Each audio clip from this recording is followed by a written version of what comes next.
They let you in? Yeah. Well, hey, I've been to every single entrance. But just driving around. Yeah, it's like not yet.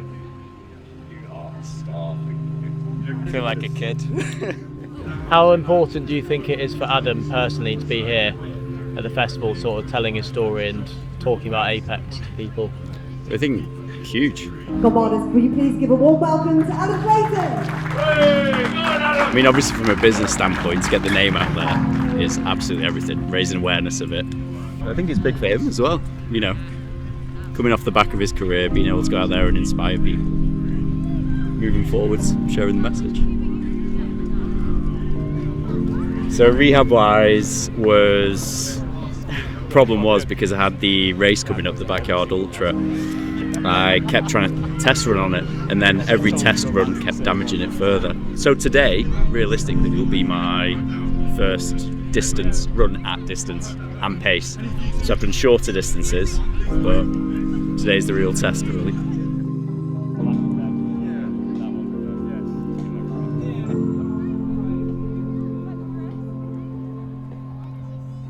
Because obviously Adam has now committed to this, so we need to. Where is Adam in his training? We need to get a check. Where is he? What does he need to work on? Got quite a lot of new stuff that we need to test, giving that a little bit of a test today. And again, this is the lessons for Adam today, is thinking about what are you doing before. So before you start running, what's your fueling? Because that's the bit everyone doesn't take into consideration. So what are you doing fueling strategy before? When to start the fueling strategy during? And then obviously getting a gauge on how his body performs. So today is a bit of a testing plan for Adam, working that out. You need to find out where your base camp is, like where are you now, and build on that. Oh, on video as well. Oh, on video. Double bubble. So where are we now? Hey, Where are we now? we're Gone Wild Festival Norfolk. This is the VIP section, I think. Just coming to do a meet and greet before we go on stage in the Adventure Cove at 12 o'clock, talking about life after rugby, a bit about professional career, and now APEX, which is kind of what we're all here for, talking about that with yourself and Sion. So, and the weather is beautiful, not like we had in the lakes the other week. So it's going to be a good day, I think, good weekend. We're going to try and integrate a bit of training with that as well. So we're going to do a bit of meet and greet now, Adventure Cove for a talk at 12, and then Si's come up just to help me kind of prepare for the event actually in September on the training side of things, because this is actually my first endurance event that's running myself, so over 100 kilometres with that elevation, 8,848 metres, so it's going to be interesting. And Si's come up to help kind of partner with that. I've just warmed them up really briefly and mentioned what's on today and, Okay, cool. and tonight. We've got a family raving there at 4 o'clock. At 4 o'clock? Yeah, and then an Ed Sheeran tribute band, and then DJ Woody Cook. Our first guest speaker in today's inspirational, motivational speaker lineup is former professional rugby player, founder of APEX Everest, and entrepreneur Adam Clayton. Hey, go on, Adam! Thank you. Hey Adam, how are you? We're very well, thank you. And how are you? Yes, very good, thank you. You know, there was times in my career where I have to have a auto injection before going out to play, just to try and get through 80 minutes of rugby. And I wasn't allowed to be in pain. I wasn't allowed to show any kind of emotion around that. I just had to wear this mask, and I was okay, you know, to get through those times.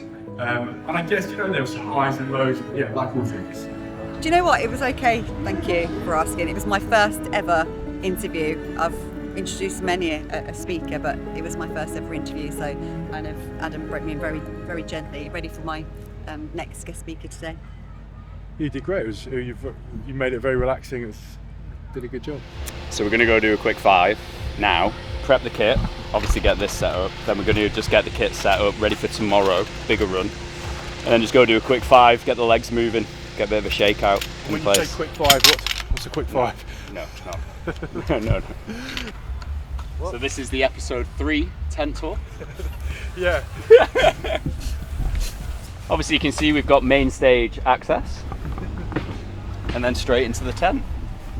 Now if we were drinking, this would be an amazing situation. However, we're not, we're here to run. This is a healthy festival. Yeah. go. Wait.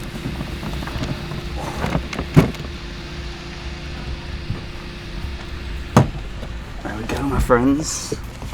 Got all the Bosey snacks. After the run, they didn't have the full fat Coke, which is pretty devastating, because that's pointless. That's us. Home for the next 2 nights. Luxury. What more do you want, side dog? So I've got as an important meeting lined up at 3:15. Are you free for it? Yeah, good to go. Cool. Right. What is it? Do I need to prep anything? You don't need to know anything. Just Need to know basis. just come as you are. It's a big introduction. It's going to be fun. Excited, intrigued. See how it goes. This is so abnormal.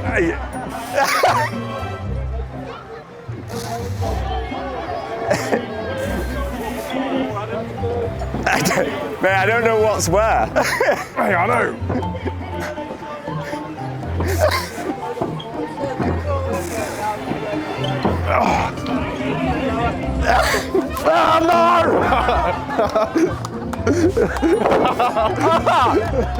You control your speed not by gripping, but where you put your hand. Right. So this is on, Yeah. and this is off. Okay. If you want to stop, slow down, or reposition yourself, Yeah. here. If you want to go, there. Okay. Wait, how have you done that? It's hard. The release. Find a sweet spot. Okay. They've got those. You can wear them, but you've got those black ones as well there if you want. The purpose of the gloves more than anything is to reduce the friction in your hands because it's that grippy. Yeah. It's mega safe. Oh, okay. You want it to be running through your hands smoothly, if that makes sense. I gently can't recover.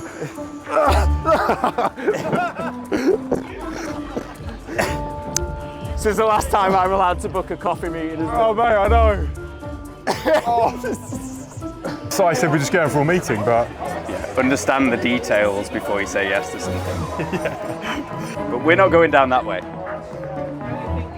We're going down that way. yeah, I don't know why that is. Why can't we just go down normally? Why have we got to go head first? This is not Hey, like nice, Mission nice. Impossible. Oh, good work. Holy.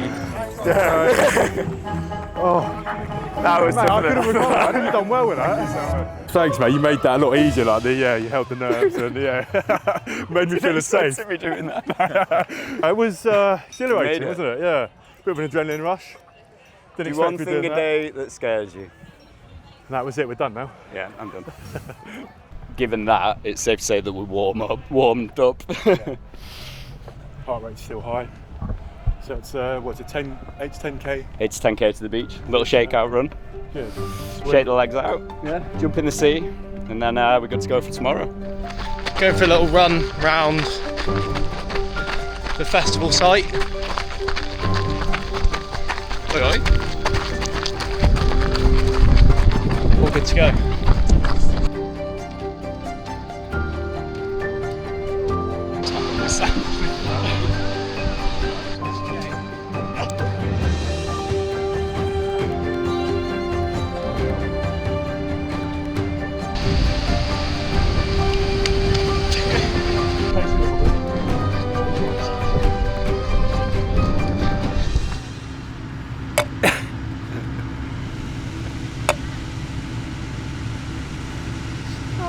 Swing it.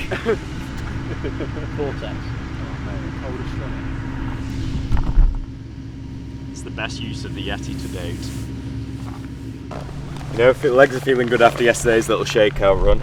So today, let's get a bit more distance in them. See what Clayton boy can hold. Yeah. So what they're doing is just improving circulation. So when you train a lot, obviously circulation helps recovery. So if you can increase that, helps flush the legs. So quickly get these on, quickly shake the legs out, and then we'll get the proper run underway. Key thing is when you're doing something like this is just making sure that your feet stay as dry as possible and you're trying to prevent as much blistering as possible. So the guys at Runderwear, we've got training, we've got anti-blister, Yep, so there's the anti-blister ones, which are going to be absolutely pivotal with APEX. And then also the recovery, so we've got the compressions as well, compression socks. Again, similar to the boots, just helping improve blood flow.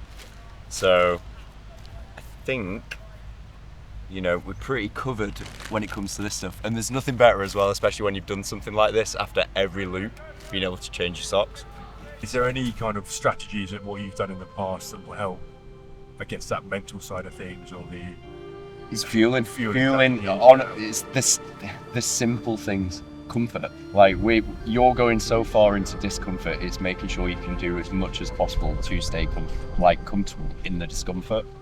Everyone thinks you've got to be perfectly trained for something, and you never know what you can do until you put yourself out of comfort and into the place where you can actually test it.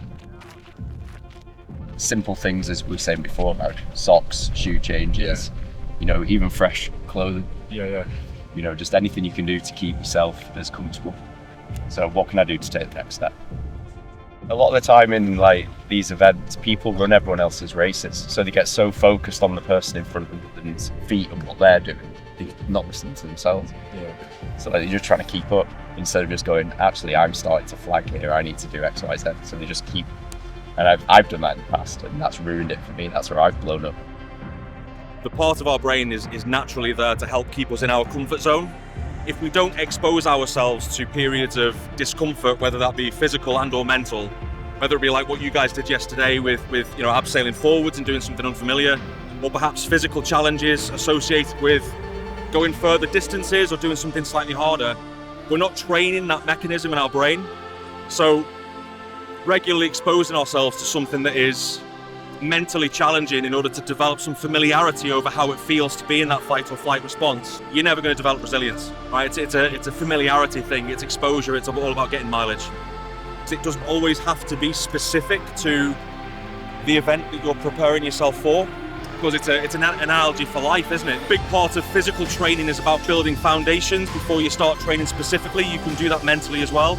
So as much as what you can see behind you with an abseil tower isn't necessarily physically demanding, that mental challenge that you might experience before abseiling at the top of a tower will train your mind to help familiarize yourself with that fight or flight mechanism that you can transfer into an ultra running event or hiking or whatever it might be physical too. Thank you. That was great.